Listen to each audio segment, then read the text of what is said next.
An old 3-story house on the outskirts of Minsk, one of those built hastily just after the war and, as it then seemed, not meant to last, now cozily overgrown with old jasmine bushes.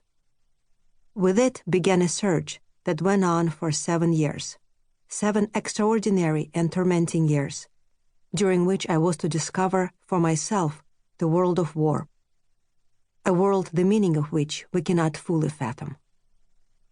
I would experience pain, hatred, temptation, tenderness, and perplexity. I would try to understand what distinguishes death from murder, and where the boundary is between the human and the inhuman.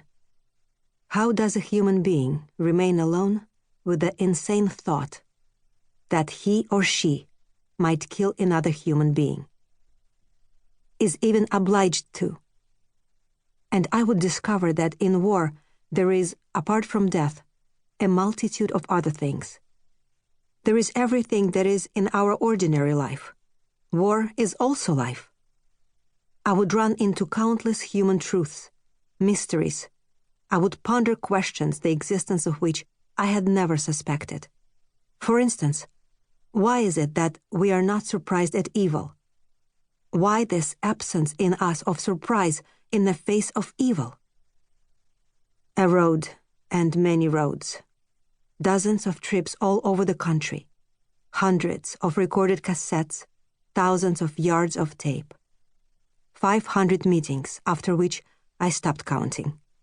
Faces left my memory. Only voices remained. A chorus resounds in my memory. An enormous chorus. Sometimes the words almost cannot be heard. Only the weeping. I confess, I did not always believe that I was strong enough for this path, that I could make it, could reach the end. There were moments of doubt and fear, when I wanted to stop or step aside, but I no longer could. I fell captive to evil. I looked into the abyss in order to understand something. Now I seem to have acquired some knowledge, but there are still more questions and fewer answers. But then, at the very beginning of the path, I had no suspicion of that.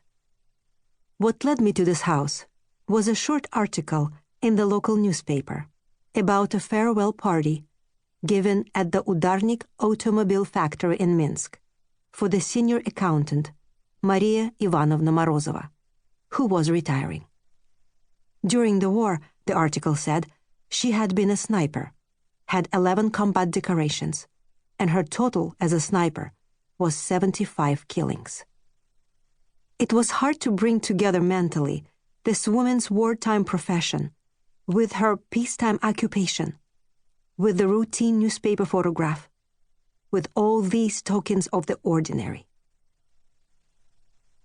A small woman with a long braid, wound in a girlish crown around her head, was sitting in a big armchair, covering her face with her hands. No, I won't. Go back there again? I can't. To this day, I can't watch war movies. I was very young then. I dreamed and grew and dreamed, and then the war. I even feel sorry for you. I know what I'm talking about. Do you really want to know that? I ask you like a daughter. Of course she was surprised. But why me? You should talk to my husband. He likes to remember. The names of the commanders, the generals, the numbers of the units. He remembers everything. I don't. I only remember what happened to me. My own war. There were lots of people around, but you were always alone.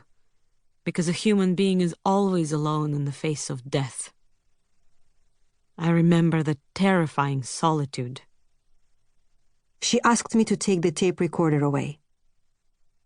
I need your eyes in order to tell about it, and that will hinder me. But a few minutes later, she forgot about it. Maria Ivanovna Morozova Ivanushkina. Corporal. Sniper. This will be a simple story. The story of an ordinary Russian girl, of whom there were many then. The place where my native village, Dyakovskaya, stood is now the proletarian district of Moscow. When the war began, I was not quite 18. Long, long braids down to my knees. Nobody believed the war would last.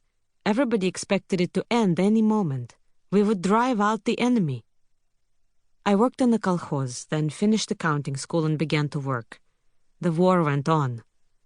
My girlfriends, they tell me, we should go to the front. It was already in the air. We all signed up and took classes at the local recruitment office. Maybe some did it just to keep one another company, I don't know. They taught us to shoot a combat rifle, to throw hand grenades. At first, I'll confess, I was afraid to hold the rifle. It was unpleasant.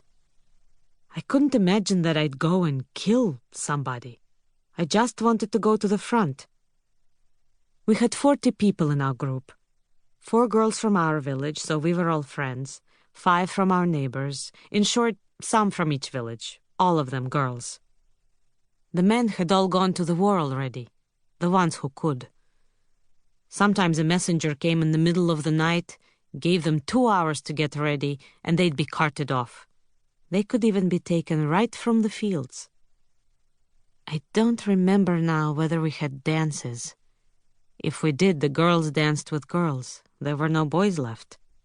Our villages became quiet.